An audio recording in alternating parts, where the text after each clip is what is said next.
Hai anak-anak, nah sekarang kita akan masuk bagian 5, yaitu tentang pasang surut air laut. Nah kalian nanti simak ya, kita akan bahas tentang pasang surut air laut, lalu apa sih manfaatnya dan sebagainya. Kita lihat, kita mulai ya. Pasang surut air laut mungkin adalah peristiwa yang asing untuk kalian. Ini hal yang wajar karena kalian sejak kecil lahir dan besar di kota Bandung. Coba lihat peta ini, mana kota Bandung? Kalian lihat nggak? Ini dia.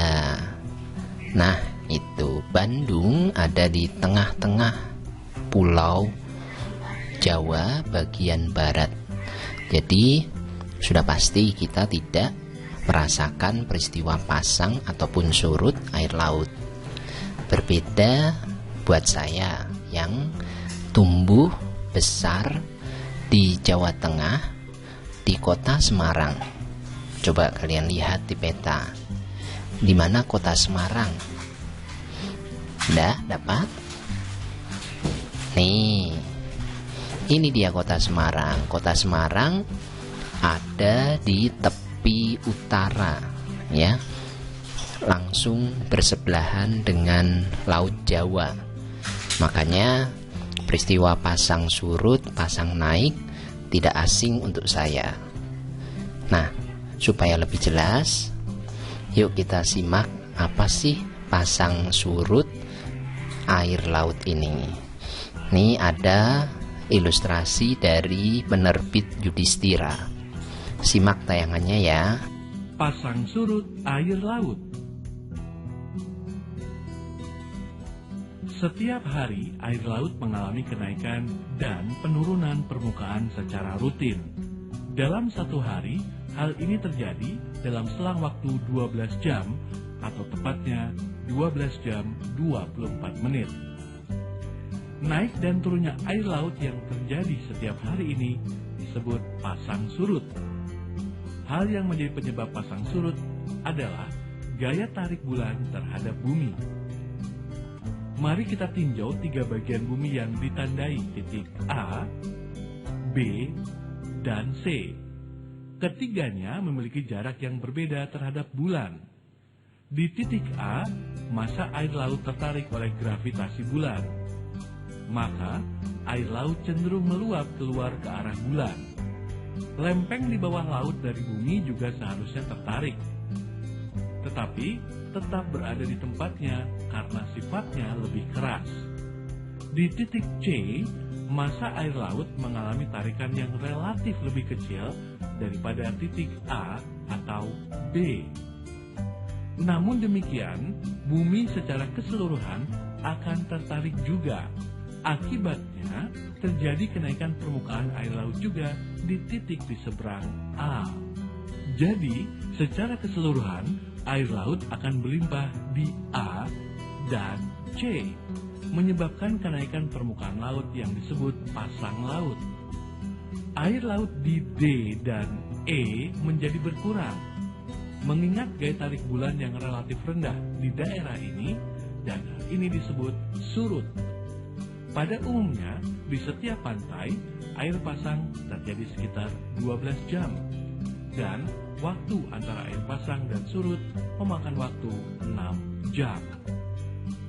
Nah, sekarang kita akan lihat contoh aslinya, ya, peristiwa pasang naik dan surut yang terjadi di Semarang. Ini para pemancing ekstrim, ya, kita lihat.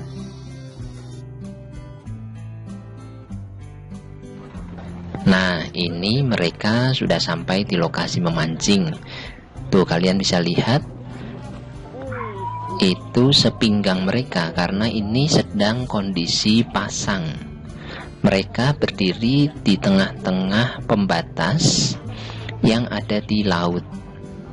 Tuh, mereka berdiri di atas dam namanya, dan mereka mulai memancing. Tuh, arusnya sangat keras. Ini ekstrim, ini berbahaya. Mereka tidak memakai pelampung, ya, jaket pelampung. Nah, ini mereka menikmatinya. Ini salah satu ikan yang didapat.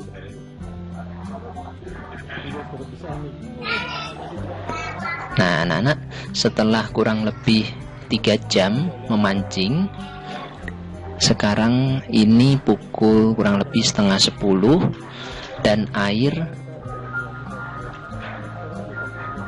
mulai surut nih anak-anak. Lihat, sekarang hanya sebatas betis orang dewasa. Nah, sampai jam 10 mereka berhenti.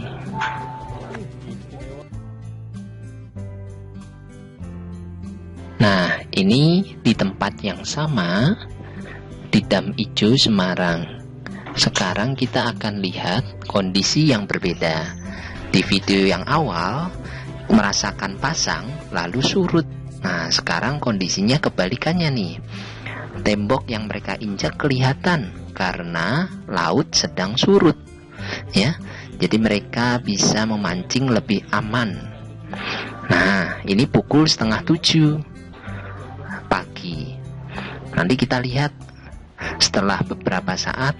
Nah, ini sudah mulai pasang. Tembok-tembok yang tadi sudah mulai terendam air laut. Tuh. Dan mereka masih menikmati mancing. Oh, dapat ikan. Ikan kerapu kecil katanya. Nah, setelah kurang lebih 3 jam memancing, mereka dijemput kurang lebih pukul 10 dan air semakin tinggi pasangnya. Nih, kalian lihat, sudah makin tinggi air lautnya. Dan mereka memutuskan pulang karena semakin siang pasangnya semakin tinggi. Itu makin berbahaya untuk mereka. Itulah peristiwa pasang naik dan pasang surut anak-anak. Peristiwa pasang surut air laut dipengaruhi oleh gaya gravitasi matahari dan bulan. Dalam satu hari, suatu tempat di pesisir pantai mengalami 2 kali pasang naik dan pasang surut. Sekarang kita akan melihat 2 jenis pasang naik dan pasang surut. Yang pertama, pasang purnama, spring tide. Pasang purnama ini ditandai dengan pasang naik air laut dengan kondisi pasang tertinggi atau pasang surut terendah. Peristiwa ini terjadi ketika posisi matahari, bumi, dan bulan pada satu garis lurus, seperti pada gambar di samping. Nah, anak-anak, penjelasan di buku ESPS kita halaman 95 itu kebalikannya. Ya, yang betul yang ini ya, anak-anak. Nah, kita lanjut ya. Pasang naik dan pasang surut yang kedua, yaitu pasang perbani.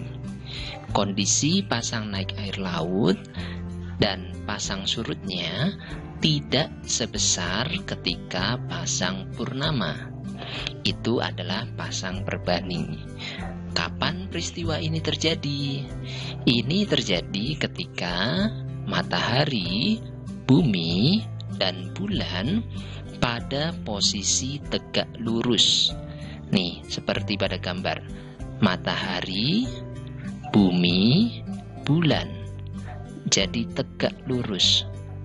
Inilah pasang perbani. Pemanfaatan pasang naik dan surut air laut. Yang pertama, untuk pembangkit listrik. Bagaimana cara kerjanya? Berikut ilustrasi sederhananya. Di tepi pantai dibangun semacam bendungan yang terdiri dari pintu dan turbin yang terhubung dengan generator. Ketika terjadi pasang naik, maka air dibiarkan masuk lalu ditutup. Ketika pasang surut seperti ini, maka pintu akan dibuka dan air yang ada di dalam akan mengalir kembali ke laut dan menggerakkan turbin, lalu menghasilkan listrik. Setelah itu pintu ditutup. Nah, ketika pasang sudah naik, sudah tinggi, maka pintu dibuka lagi. Air akan mengisi kolam lagi dan menggerakkan turbin dan menghasilkan listrik. Begitu seterusnya. Yang kedua yaitu untuk petani garam. Prinsip kerjanya sama seperti pembangkit tadi. Saat pasang, air laut mengisi petak-petak tempat pembuatan garam. Ketika surut, air laut sudah memenuhi petak-petak garam. Manfaat pasang surut yang ketiga adalah membantu kapal-kapal besar dapat berlabuh. Nih, lihat videonya. Ketika pasang, maka air laut menjadi tinggi dan memungkinkan kapal-kapal masuk. Dan sebaliknya, ketika surut, kapal-kapal tidak bisa masuk. Nah, itu tadi materi tentang pasang surut dan pasang naik air laut.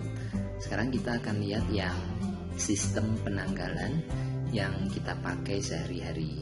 Ini masih ada hubungannya dengan pergerakan bumi dan bulan, ya. Kita lihat, kita mulai dari yang pertama ya.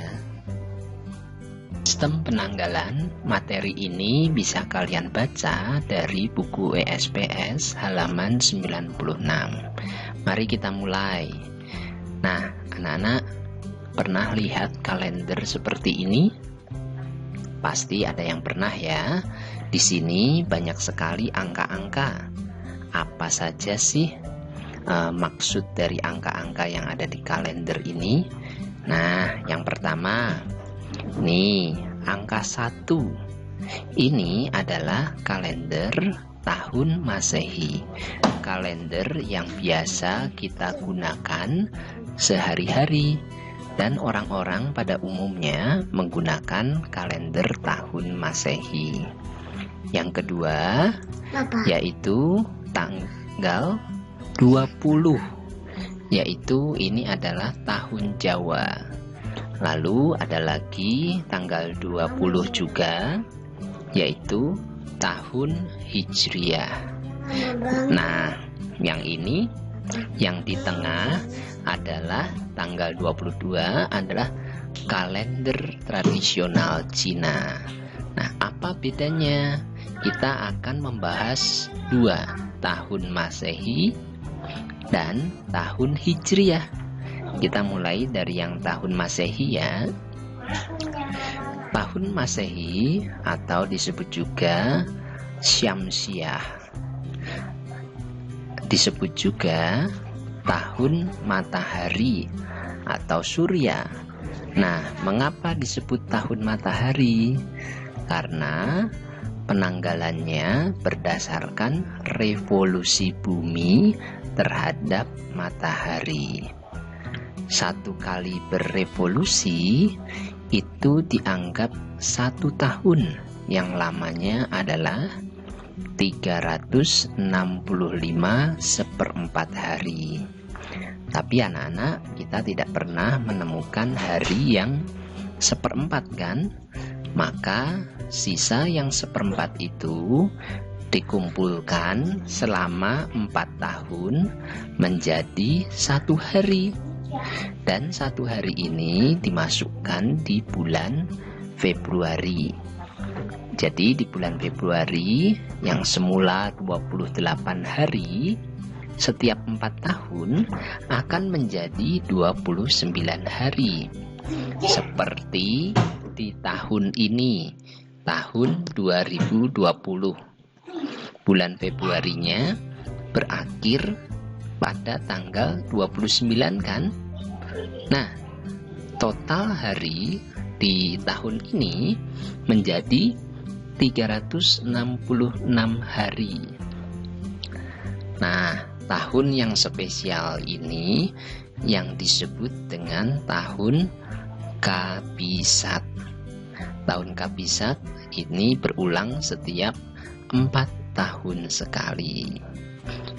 Berikutnya anak-anak, tahun Hijriah atau Komariah.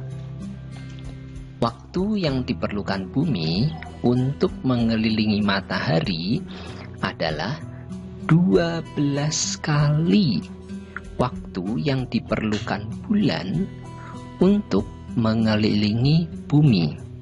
Inilah yang menjadi patokan untuk tahun Hijriah, yang totalnya adalah 12 kali revolusi bulan terhadap bumi. Jadi 12 kali 29,5 hari. Jadi totalnya adalah 354 hari di tahun Hijriah. Selisihnya antara Masehi dan Hijriah adalah 11 hari. Nah, anak-anak, tentu nama-nama bulan di tahun Masehi kalian sudah tahu ya.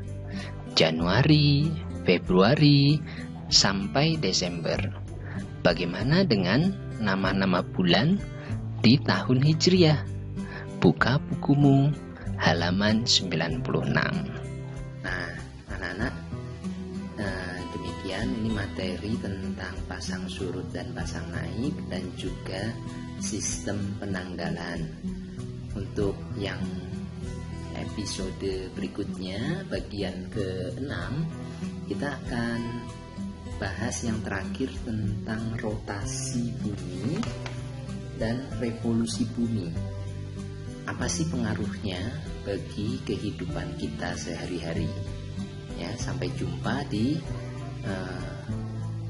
bagian 6 ya. Terima kasih, Tuhan memberkati.